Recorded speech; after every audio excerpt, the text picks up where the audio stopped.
Mula po sa sulat ni Apostol Pablo sa unang sulat niya sa mga taga-Korinto. Talatang 10 at 20, ganito po ang sinasabi at talatang 21. Subalit sinasabi ko ng mabagay na inihahain ng mga hentil ay kanilang inihahain sa mga demonyo at hindi sa Diyos. At di ko ibig na kayo'y magkaroon ng pakikipagkaisa sa mga demonyo. Hindi ninyo maiinuman ang saro ng Panginoon at ang saro ng mga demonyo. Kayo'y hindi maaring makisalo sa dulang ng Panginoon at sa dulang ng mga demonyo. Aming Panginoon at aming Diyos, sa sandali po ito. Pagkatapos naming magpailanlang ng aming mga tinig ng pag-aawitan upang purihin ang iyong banal na pangalan. Narito kami sa sandali na papasok sa isang banal na kalagayan ng pakikinig naman ng iyong mga salita, upang ikaw naman, Panginoon, ang siyang mangusap sa amin sa pamagitan ng mga salitang ipapahayag sa aming kalagitnaan. Salamat po, Panginoon, sapagkat binibigyan mo kami ng pagkakataon na maupo sa iyong banal na harapan at pakinggan namin ang iyong tinig sa sandali po ito. Iigawad mo nawa ang dagdag na basbas sa amin ng pakikinig ng iyong mga salita, sapagkat ikaw nagsabing higit na mapalad ang nakikinig at tumutupad sa iyong mga salita. Ito po ang aming dalangin. At ibinibigay namin sa iyo ang lahat ng pagpapasalamat ngayon at magpakailanman. Amen. Yamang sa tuwing sasapit ang ganitong unang linggo ng bawat buwan, ay idinaraos natin ang pakikibahagi sa dulang ng Panginoon. Ang pamagat ng paksang ating talakayin ay dulang sa harapan. Kanino tayo o kayo nakasalo? Hindi madalas na binibigyan ng pansin at bihira siguro kung hindi man lubusan na tinatalakay ang tungkol sa dulang ng Panginoon. Ano ba itong dulang ng Panginoon at bakit ito ay mahalagang ating pag-usapan? At ito ay upang magbigay ng pagpapaalala sa atin at maging ng pagpapaunawa kung bakit tayo nakikisalo sa dulang ng Panginoon o nakikibahagi nito. Bakit nababanggit na mayroon nitong dulang ng Panginoon? Para saan itong dulang? Anong meron sa dulang na ito? At higit sa lahat ay kung anong inilalarawan nito. Marahil hindi natin naririnig na tinatalakay ang tungkol sa dulang ng Panginoon. Kung bakit siguro kahit na sa ating panahon ay hindi gaanong binibigyan ng pagpapahalaga ang dulang ng Panginoon. Dito mismo sa sulat ni Apostol Pablo sa mga Korinto, lalo tigit na sa mga hentil, mga mananampalatayang Kristiyano na hindi nanggaling talaga sa lahi ng Israel, sa katutubo. Naging mananampalataya ng dahil kay Kristo Jesus, ngunit tinatalakay dito sa kanyang sulat ang nangyayari sa loob ng iglesia ng Panginoon sa tuwing sila'y nagkakatipon at kung ano ang mga nangyayari sa loob ng pagtitipong yon. At dito, lalo na sa unang Korinto, kabanatang 10 sa talatang 11, ay tinatalakay niya at pinaliliwanag ang tungkol sa dulang ng Panginoon. Na marahil maging sa atin ay hindi gaanong nakakaunawa. At dahil hindi tayo gaanong nakakaunawa, ay hindi rin natin nabibigyan ng kaukulang o karampatang pagpapahalaga ang dulang ng Panginoon at ang pakikisalo sa pamagitan ng pagkain ng tinapay at pag-inom ng saro. Kung meron sigurong dapat o huwag kakaligtaan, ay ang pakikisalo sa Panginoon sa kanyang dulang. At nais kong baybayin natin kasi ang pinanggalingan na tala mula sa banal na kasulatan nating mababasa sa Biblia tungkol sa dulang ng Panginoon. At bakit mahalaga ang makisalo sa dulang ng Panginoon. Sa Lumang Tipan, mapapansin natin ang kaugalian, ang kalinangan ng mga taong nangabuhay sa matandang panahon na iyon. Nangingibabaw sa isipan nila na hindi pinauupo sa kanilang dulang o mesa, sa kanilang hapag ng kainan at inuman, kung ang taong kanilang kaharap ay hindi karapat-dapat na maupo at makisalo sa kanilang dulang. Yun ang nangingibabaw na isipan noong matandang panahon. Sa bagay, siguro kahit na sa ating moderno, makabagong panahon, hindi naman natin basta babayaan ng sino man ay maupo sa ating hapag, sa kainan, sa ating dulang, sa ating mesa. Namimili din siguro tayo ng ating makakasalo sa pagkain, hindi ba? Alam ba ninyo na mahaba at makahulugang kasaysayan sa tala ng Biblia ang tungkol sa dulang ng Panginoon. May binabanggit na dulang ang Panginoon mula sa at kung bakit mayroong dulang ng Panginoon at bakit mayroong pakikibahagi ng pagkain at pag-inom sa dulang ng Panginoon. Ano ang gustong ipakahulugan nito? Una, nais kong banggitin ang ilang mga talata at hindi po tayo magiging mahaba sapagkat napakahaba kung tutusin itong talakay na ito. Kagabi ako'y nag-umpisang magbulay-bulay at pag-aralan nito, napakahaba palang talakay nito. Nag-umpisa ako ng 2:00 ng madaling araw, hanggang 6:00 hindi pa ako tapos sa pagsusuri.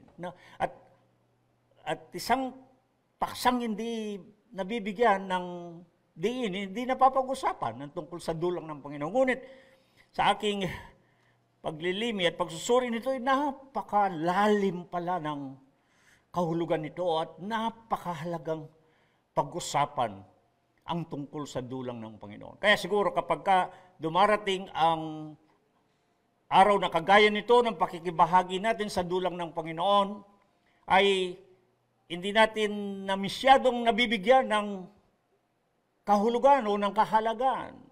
Mangyari siguro hindi sapat ang ating kabatiran o kaalaman tungkol sa kahalagan o kahulugan ng dulang ng Panginoon.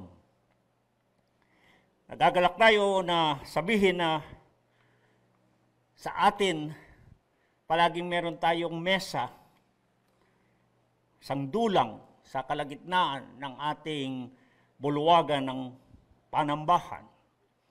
Mapapansin ninyo sa mga makabagong bulwagan ng panambahan, maging ng mga Kristiyano, ay hindi na kayo masyadong nakakakita ng mesa, ng isang hapag, ng isang dulang sa kalagitnaan. Siguro yan din ang dahilan kung bakit napapawi na sa isipan ng marami at marahil hindi lubos na naunawaan ang dulang ng Panginoon at bakit may dulang ng Panginoon at tayo ay pinananatili natin na mayroong dulang sa kalagitnaan ng ating bulwagan ng panambahan. May mga ilang mga bahagi ng kasulatan sa Lumang Tipan na nais ko munang tignan natin at nangungusap tungkol sa dulang ng Panginoon.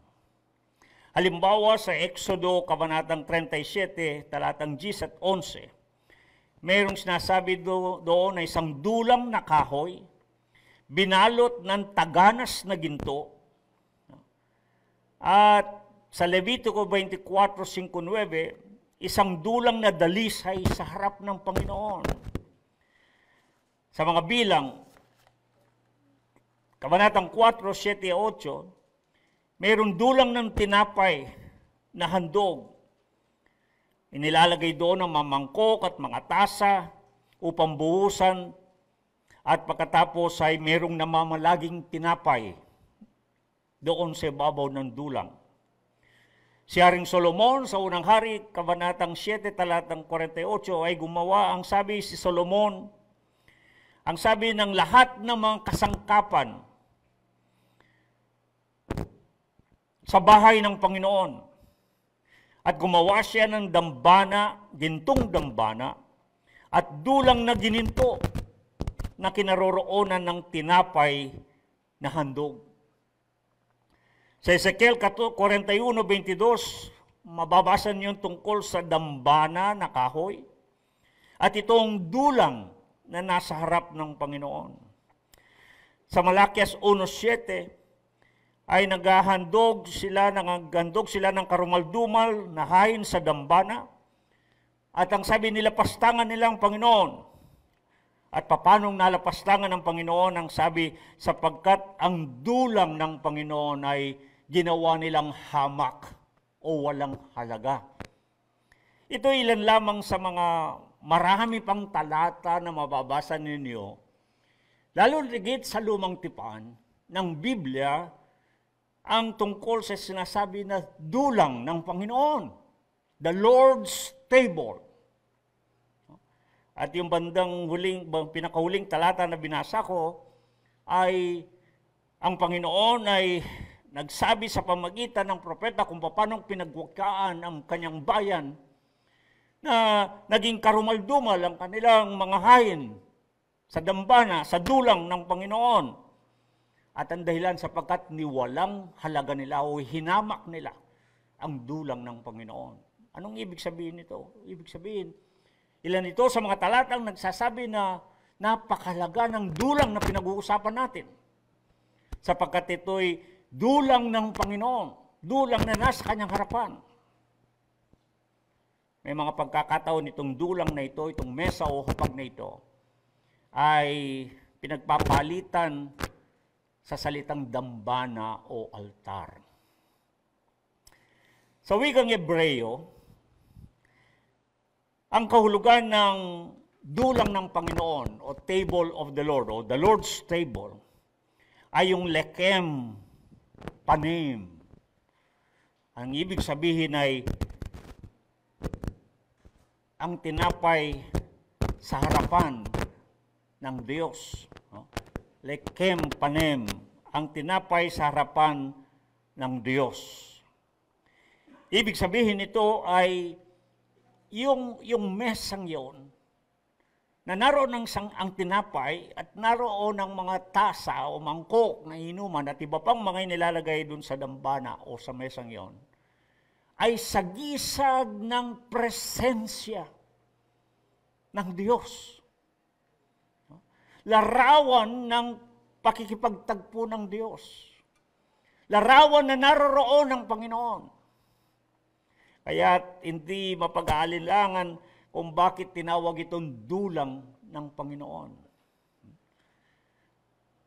At ang sino mang nakikisalo sa dulang na yon ay nakikibahagi sa presensya ng Panginoon.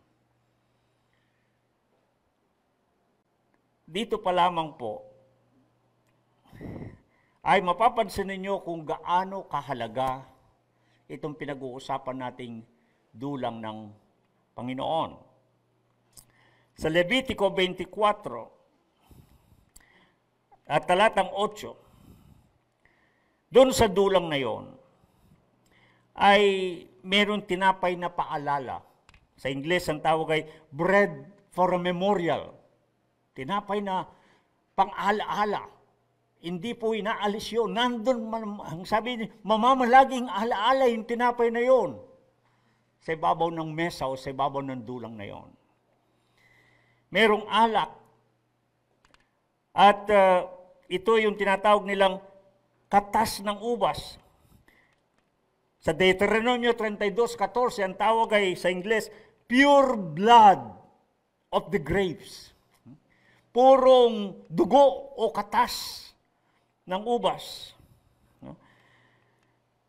At itong tinapay sa harapan ng Panginoon na itong sabi naman na mamalagi ay isang pinakatipan na walang hanggan. Sa mga tuwid,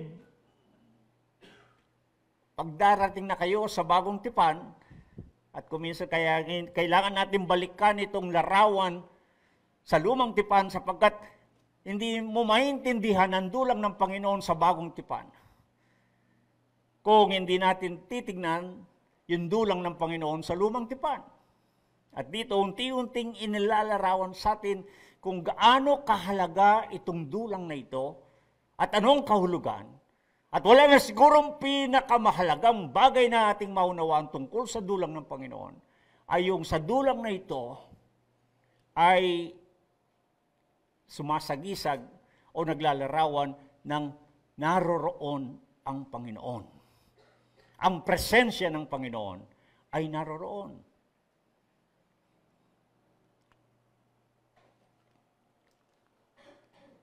Pangalawang bagay na dapat nating pag-isipan, pinag-uusapan dito dulang at may pinag-uusapan pagkain at inumin.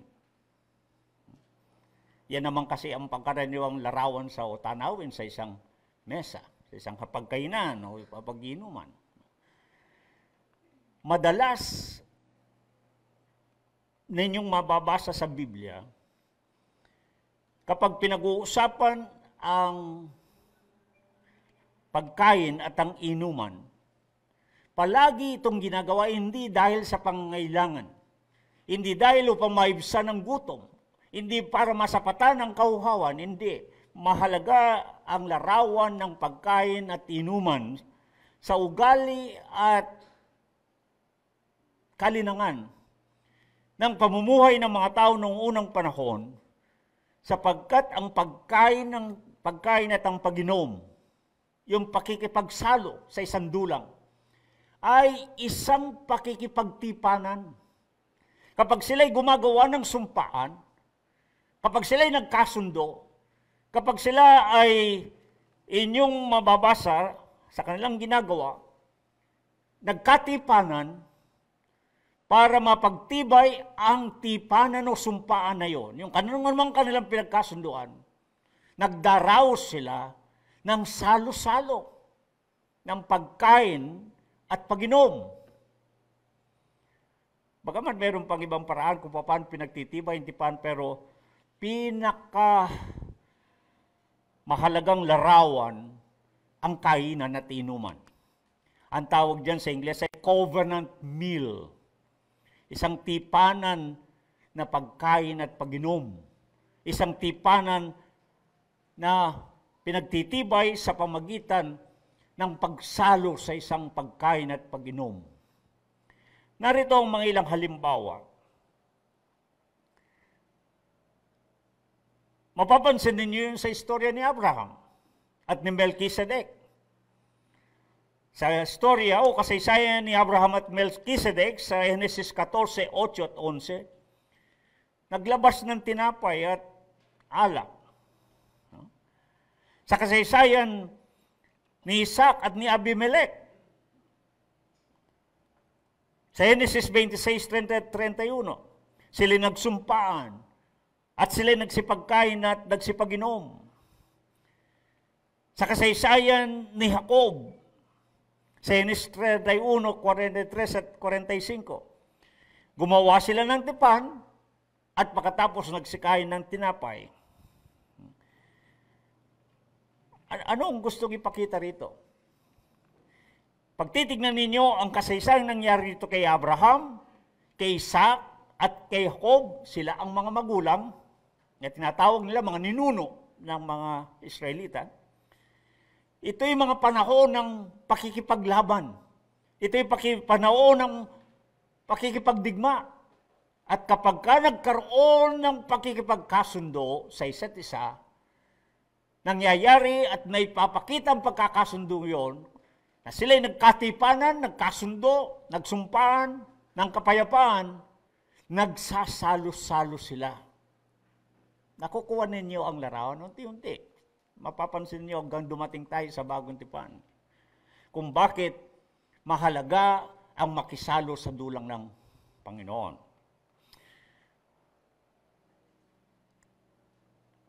Nangyari kina Moses, kasama sina Aaron, Nadab, Abiho, at 70 matatanda ng Israel. At ito isang pangyayari na nakakamangha lalo na. Sapagkat pagkatapos na ipahayag ni Moses ang pakikipagtipan ng Diyos sa kanila, binasa pa ang aklat ng tipan, kung ano ang mapanuntunan. Mababasa ninyo yan sa Exodo 24. Halos sa kabuang kabanata. Mababasa din ninyo yan sa 24:9, lalo na ng Exodo, at binanggit sa Hebreo 9:20 ang pangyayaring ito. Na pagkatapos na mangyari ang pagtitipanan ng Diyos at ng kanyang bayan, may kinatay silang hayop, winisik ang dugo, at bandang huli, pagdating ninyo sa talatang 24, inanyayahan ng Diyos si Moses at yung mga kasama na umakyat sa bundok ng Sinai.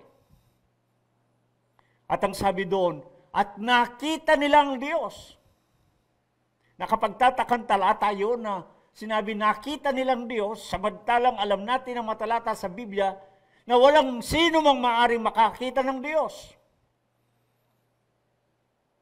Pero dito ang sabi, nakita nilang Diyos. At pagkatapos ang sabi, sila'y kumain at iminom. Larawan na ang ibig sabihin, pagkatapos na magtipanan ng Diyos at ng kanyang bayan, ginawa ang salo-salo ng Diyos at ni Moses at ng mga pinuno, mga matatanda ng Israel, kumain at uminom. Nangyari yung covenant meal, yung pagsasalo-salo pagkatapos ng tipanan. Masusundan ninyo yan.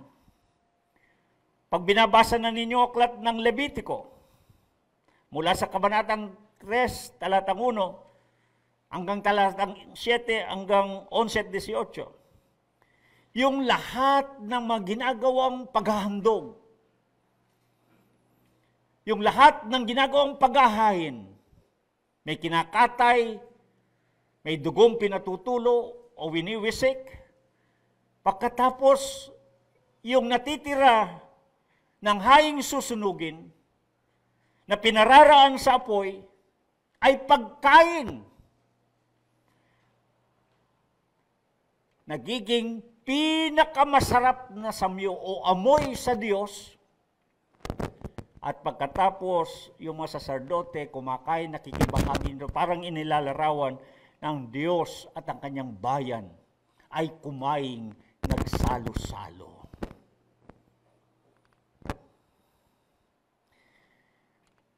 Nabubuo ba sa isipan ninyo kung pagdating ng bagong tipan,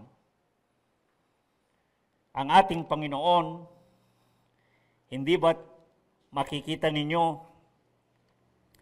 na siya man ng panahon na darating ang pista ng Paskwa. Binanggit ko ang pista ng Paskwa, yung pagkahain ng kordero. Kasama yan dun sa binanggit ko sa Levitico, lahat ng ginagawa nila na paghahandog. Pagdating sa bagong tipan, sa Mateo 26:26 hanggang 28, sa Marcos 14:22-24, sa Lucas 22:17 hanggang 19, palagay nyo, nagkataon lamang noon na panahon ng pista ng Pasko, ng ganapin ng Panginoon, ang tinatawag nating huling hapunan. Ang pagbibigay niya ng tinapay at pagbibigay ng saro sa kanyang mga lagad. Merong tinutugunan o ginagampanan na larawan ito o katuparan ng ating Panginoon kung paanong ang pagliligtas ng Diyos sa mga Israelita. Na sila'y kumain ng tinapay na walang levadura at may dugo silang iwinisik sa mga ligi ng kalampintuan at nilaktawan sila, nag-pass over, nilaktawan sila ng anghel ng kamatayan, niligtas sila ng Diyos. Larawan yun ng naging katuparan sa ginampanan ng ating Panginoon at tagapagligtas na si Kristo Jesus. Nabadaguli ang sinasabi riyan ni Apostol Pablo sa 1 Corinto 5:7, maging ang ating kordero ng Paskwa ay iniyahin na sa makatwid bagay si Kristo Jesus na ating Panginoon. Doon sa pistang yon, may ginagawa silang Passover meal o tinatawag nilang seder. Naghahain din sila ng mesa, latag ng mesa, may nilalagay silang pagkain, napakadetalye ang mga utos ng Diyos kung ano ilalagay dun sa mesang yun. At upang sa gayon, ang kanilang mga anak at mga anak at mga anak ng kanilang mga anak ay magtatanong, bakit tayo kumakain nito? Para saan itong mga pagkain na ito? Para saan itong mga inumin na ito? Ipapaalala nila ang pagliligtas ng Diyos sa kanilang kasaysayan sa nakaraan ng kanilang mga magulang.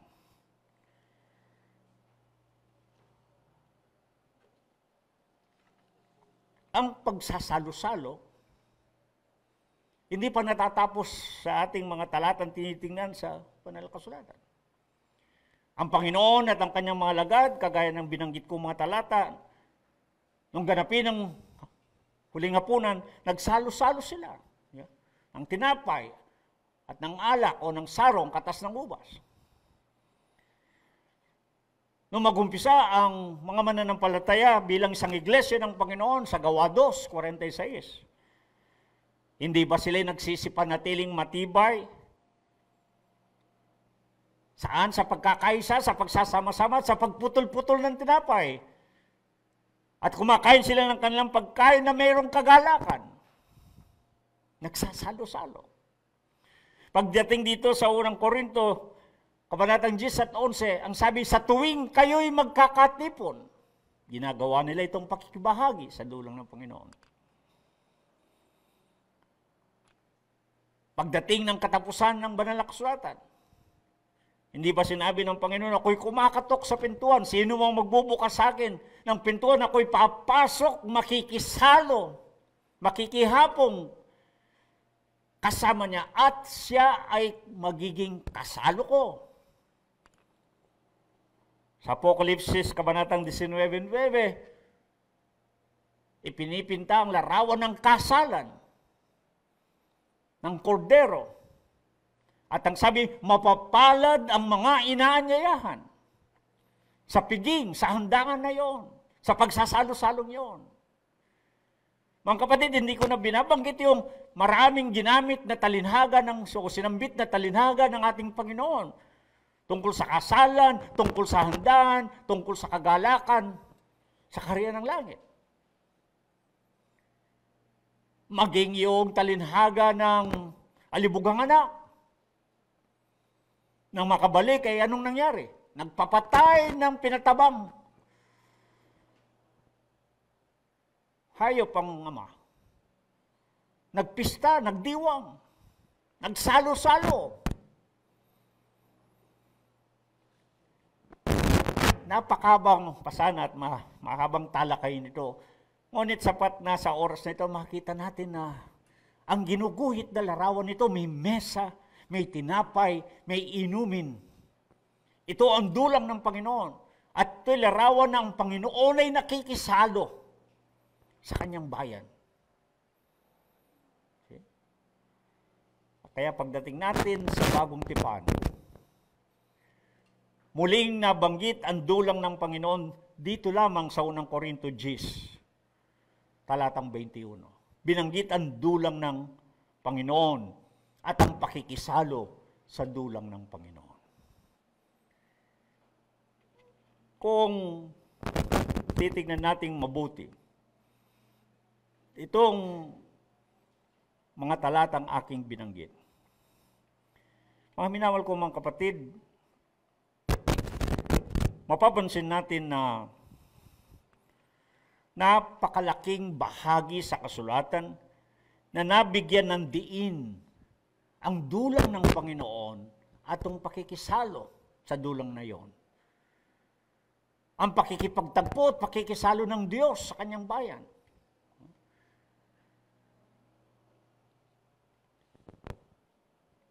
Tayo man sa makabagong panahon natin, di ba? Gustong-gusto natin ang kumain sa isang dulang. Gustong-gusto nating makasalo yung mga malapit sa atin sa dulang ng pagkain ng inuman. Ang tawag natin ay bonding. Yeah? Para tayong pinagtatali, pinagbubuo, pinagkakaisa, pinagsasama-sama.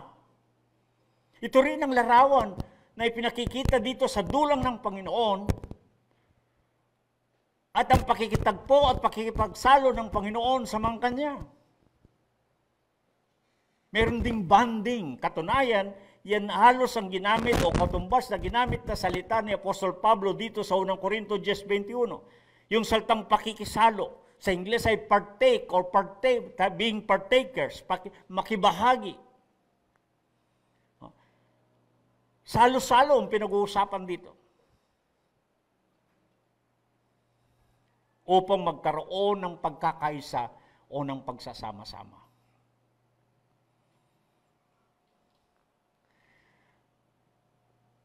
Anong pinagsasaluhan? Ang sabi sa Kabanatang 10, talatang 16, ang saro na pagpapala na ating pinagpapala, hindi baga siya ang pakikipagkaisa sa dugo ni Kristo? Ang tinapay na ating pinagpuputol-putol, hindi baga siyang pakikipagkaisa ng katawan ni Kristo? Kung tanungin natin ang bawat isa, sa tuwing makikita natin ang mesa, ang dulang sa harapan ng Panginoon na nasa ating kalagitnaan, anong nakikita natin? Anong meron doon sa mesang iyon? Tinapay at saro o katas ng ubas. Anong ipinapaalala nito? Gaano kahalaga yung tinapay at saro dun sa mesa?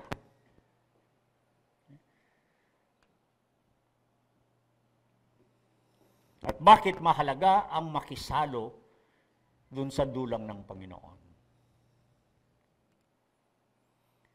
Are we not missing something here?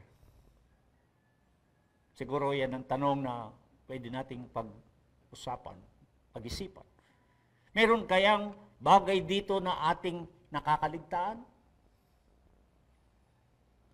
Nakakaligtaan kaya natin ang mahalagang sandali na tayo'y makisalo sa Panginoon, makibahagi sa kanyang dulang, kumain ng tinapay at uminom ng saro? Naiisip po ba natin yun? Nangingibabaw pa ba yan sa ating isipan na sa tuwing nakakakita lang tayo ng isang pangkaraniwang mesa, isang pangkaraniwang hapag? Dapat the sight of the Lord's table. The sight of the Lord's table reminds us of the costing of Christ's life for us. Yung makita lang natin ang hapag, ang dulang ng Panginoon, na naroon ang tinapay at naroon ang saro. Dapat ay nagpapaalala sa atin ang malaking bayad, ang buhay na binuwis Buhay na ibinigay ni Kristo Jesus para sa atin. Kaya nga 3 bagay ang tinatalakay ni Apostol Pablo dito sa unang Korinto, kabanatang 10 at Korinto, talatang 11, sa 2 kabanatang ito. Kung ano yung dulang ng Panginoon at anong ibig sabihin ng makibahagi sa dulang ng Panginoon.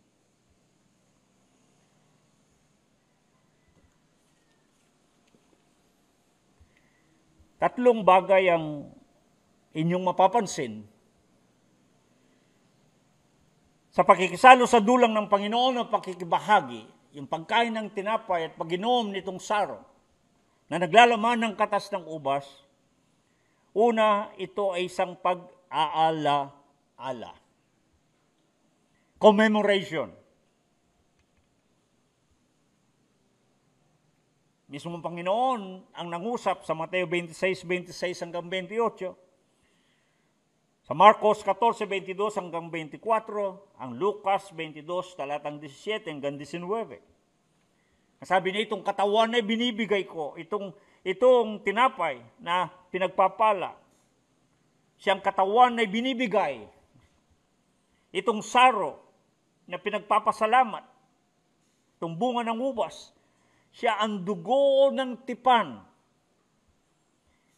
na ibinuhos sa kapagpapatawad ng kasalanan. Nakita nyo, lumitaw yung saltang tipan.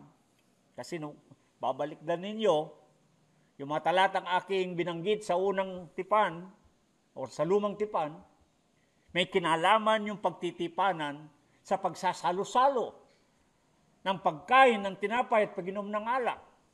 Ganon din dito sa huling hapunan, sa dulang ng Panginoon, pinaliliwanag ni Apostol Pablo ng pakikibahagi doon sa pagkain ng tinapay at pag-inom ng saro, may kinalaman sa tipan. Kaya tayo, napakalaga sa atin ang tipan sapagkat ito ay mayroong kinalaman sa ugnayan na namamagitan sa Panginoon at ng kanyang bayan. Isang tipan na naugnayan ang tawag natin, covenant or covenantal relationship. Ibig sabihin, kung makikiupo tayo at makikisalo sa dulang ng Panginoon, sa pakikibahagi natin ng tinapay at pag-inom ng saro, mayroong tipan na pinag-uusapan. Ibig sabihin, meron tayong kaugnayan, meron tayong relasyon kasi sa Panginoon. Walang panagkaiba sa binanggit kong nauna na noong panahon, hindi makikiupo, hindi makikisalo ang sino man doon sa hindi kilala at walang anumang kinalaman o kaugnayan. Sa makatwid, ang makisalo sa dulang ng Panginoon ay nangungulugan na nabigyan tayo ng pagkakataon na magkaroon ng relasyon sa Panginoon, na maging kabahagi tayo ng Panginoon. Meron tayong kinalaman o kaugnayan sa Panginoon, kaya tayo nauupo at nakikisalo sa kanyang dulang. At sa ginagawa natin to, ginagawa natin ng isang pag-aalaala. Sa tuwing makita natin ang tinapay, sa tuwing makita natin ang saro sa dulang ng Panginoon, nagpapaalala sa atin kung gaano ang dakilang pag-ibig niya para sa atin na kahit na buhay niya ay binigay niya alang-alang sa atin. It cost the very life of Christ Jesus our Lord. Yun ang halaga ng tinapay at ng saro sa ibabaw ng dulang. Buhay mismo ng ating Panginoon at tagapagligtas na si Kristo Jesus.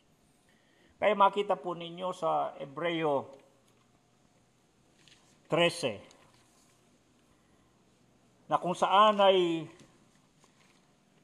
matatanda ninyo, kabanatang 10, talatang 29 ng Hebreo, sinabi na, gaano kayang kahigpit na parusa ang ihahatol kanino?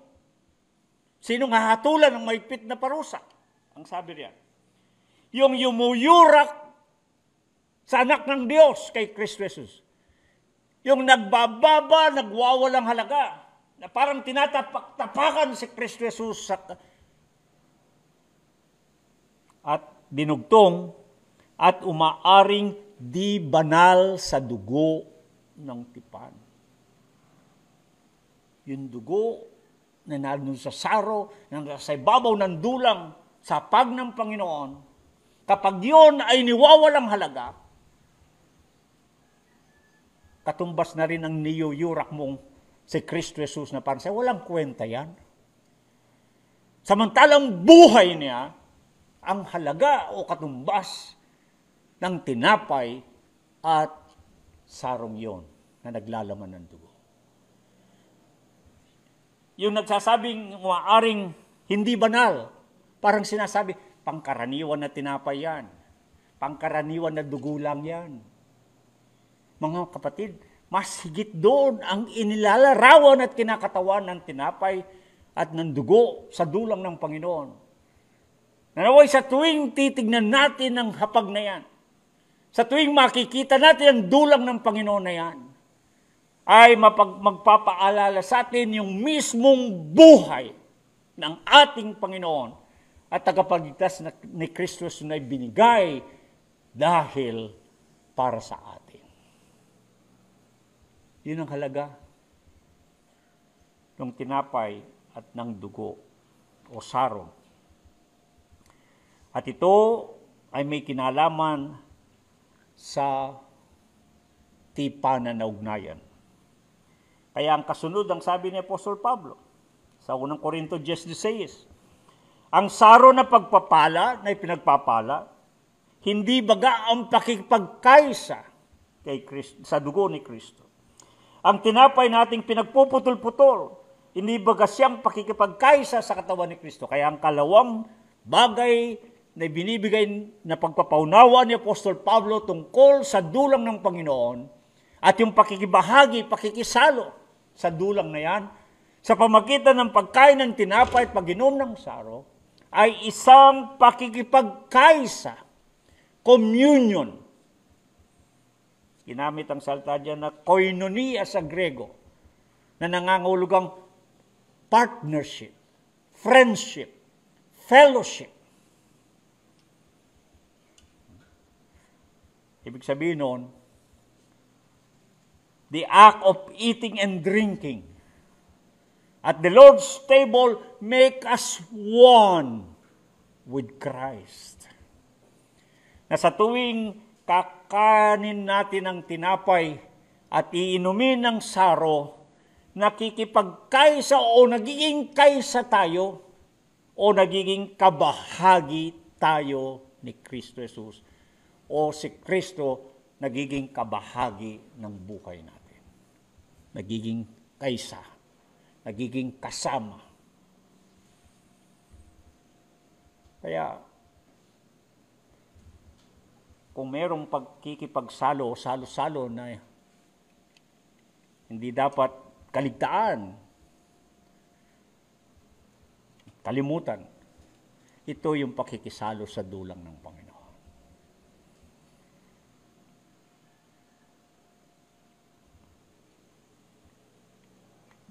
Pangatlo,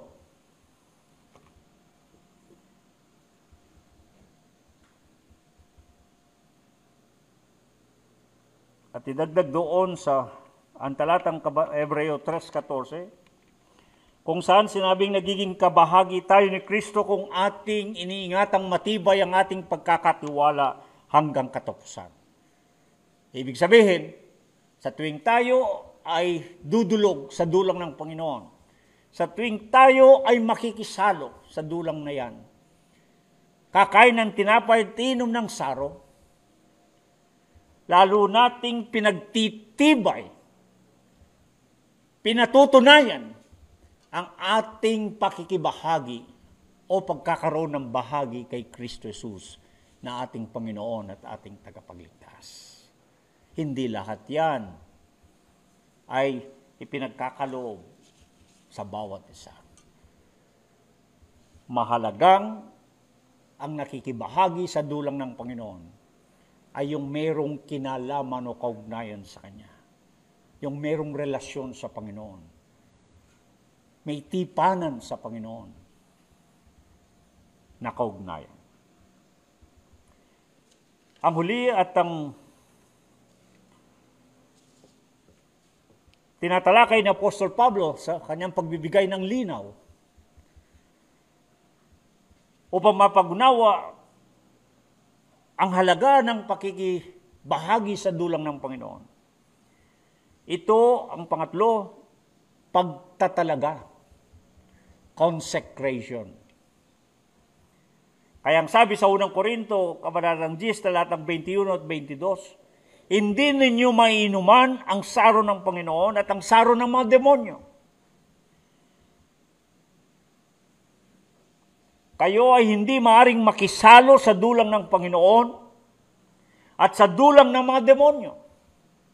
O minumungkahi baga natin sa paninigbugho ang Panginoon. To partake with the Lord's table means we cannot partake of others' table. Pag nakisalo sa dulang ng Panginoon, hindi tayo pwedeng makisalo sa ibang dulang o hapag. Ibig sabihin ito, sapagkat ating itinatalaga ang ating sarili na parang sinasabi, ako'y sa Panginoon lamang. Wala nang iba. Hindi ako makikisalo sa kanino mang hapag, kundi sa hapag ng Panginoon. Parang sinasabing, ako'y meron lamang kinalaman o kaugnayan sa Panginoon. Siya lang ang aking Panginoon. Siya lang ang aking tagapagligtas. Kaya makita ninyo dun sa lumang tipan, paano nahamak sa Malakias 1:7 at 8, paano hinamak ang dulang ng Panginoon?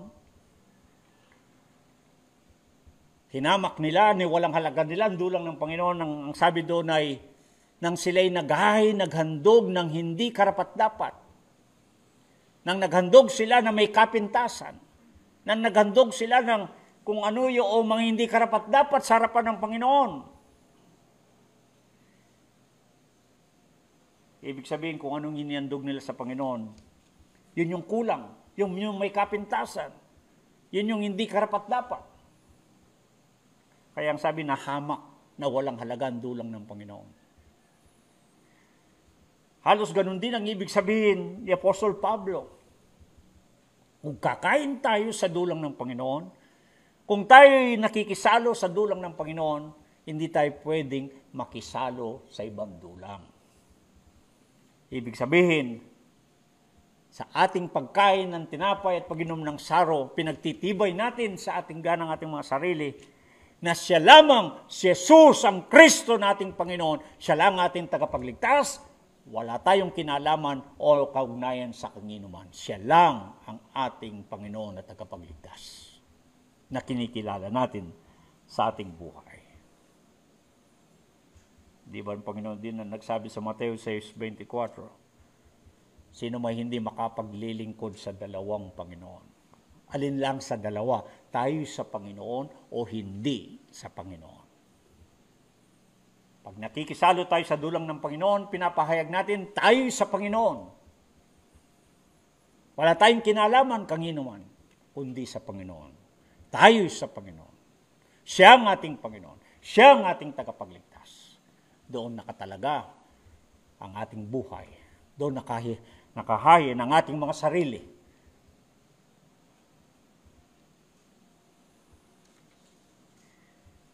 Mahaba pong talakayin to. Ngayon ko lamang napabibigyan ng panahon na kung talagang pag-uusapan natin ang tungkol sa dulang ng Panginoon mula sa sinaunang panahon hanggang sa panahon ng Panginoon, nang siya'y naririto at ng kanyang malagad, sa panahon ng mga mananampalatayang Kristiyano, hanggang sa panahon natin.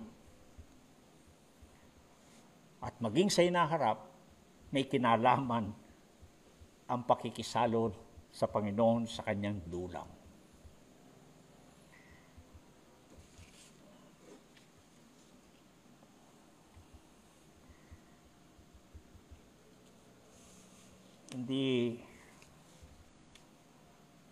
natin madalas nabibigyan ng pansin ng bagay na ito.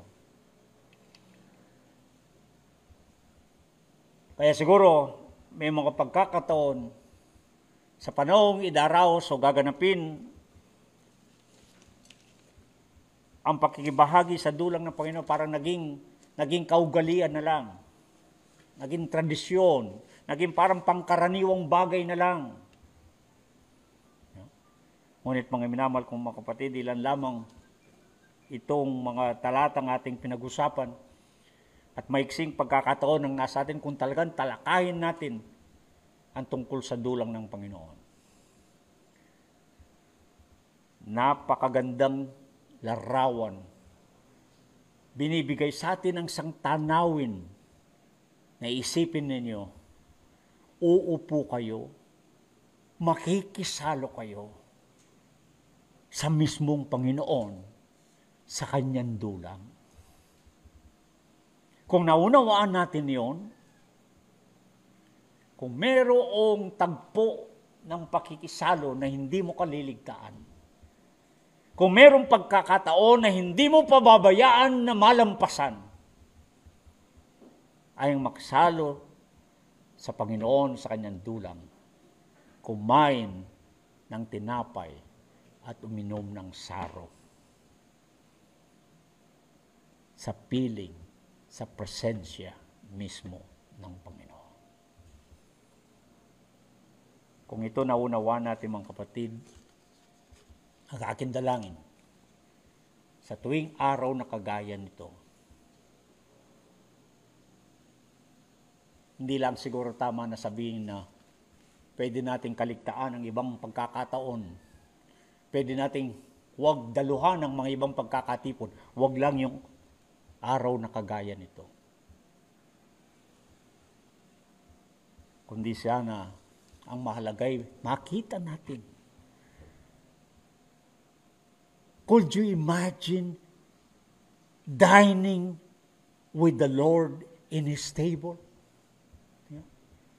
Isipin nga ninyo, hindi ba isang kamanghamanghang bagay, isang pambihirang pagkakataon, na makaharap mo ang Panginoon, maranasan mo ang kanyang presensya, makasalo mo.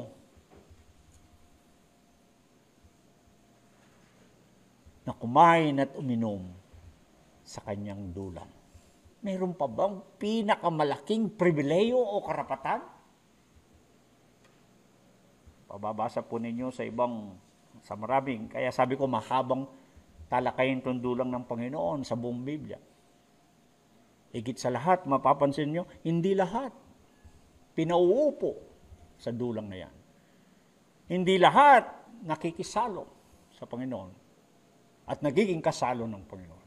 Kundi lamang at bukod tangi kung sino yung kanyang may kinalaman o kaugnayan sa kanya. Kagaya ng sabi ko nga sa atin din, hindi natin basta-basta gustong kasalo ang sino man. Gusto ba ninyo? Pumapayag ba kayo na basta-basta sino'y maupo sa inyong harapan? Makasalo nyo sa isang pagkain? Siguro naman sa atin din, namimili pa naman tayo kung sinong gusto nating maging kasalo. At narito, sa dulang ng Panginoon, binibigyan tayo ng pambihirang pagkakataon ng isang malaking karapatan na maupo, makisalo sa kanyang dulang, maranasan ang kanyang presensya. Mga minamahal ko mga kapatid, kahit na hindi natin palawigin ng mahaba itong ating talakayin at binibigyang diin sa ating usapin sa umagang ito, para sa akin, halos hindi mo mailarawan sa isipan na yung larawan na may mesa, may hapag, may dulang, ipinababatid ng Panginoon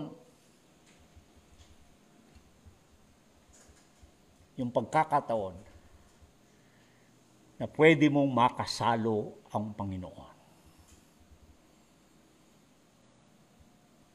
sa pamagitan ng pagdulog sa kanyang dulang.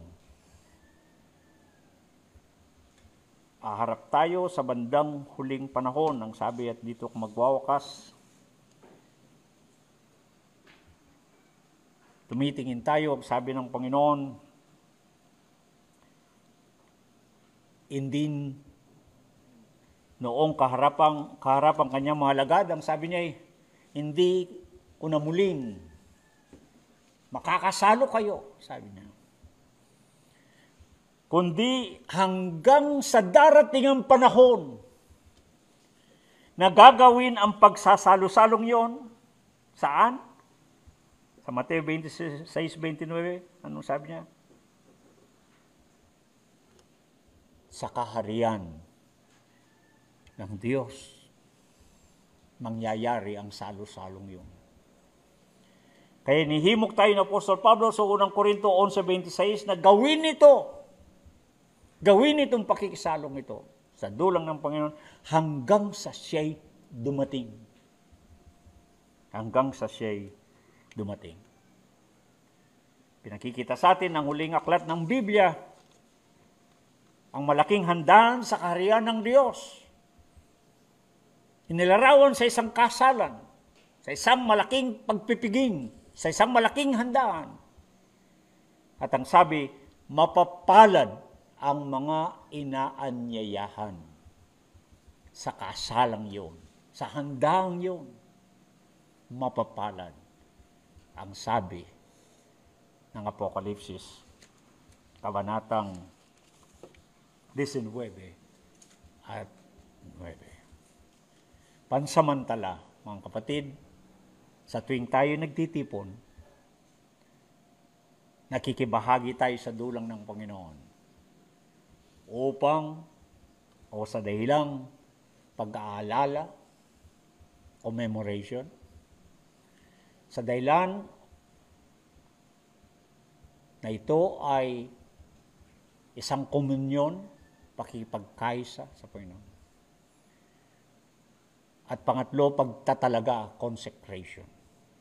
Habang wala ang Panginoon at hindi pa dumating, ang sabi, gawin ninyo hanggang sa siya'y muling darating.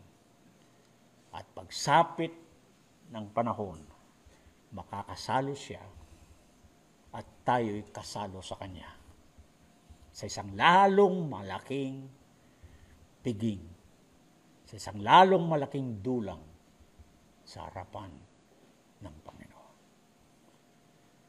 Tayo pong lahat ay tumayo at pasalamatan natin ang Panginoon sapagkat binibigyan tayo ng pagkakataon na kagaya sa araw na ito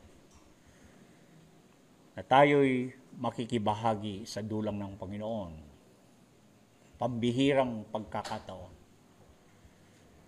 Pambihirang karapatan na binibigay sa atin ng Panginoon.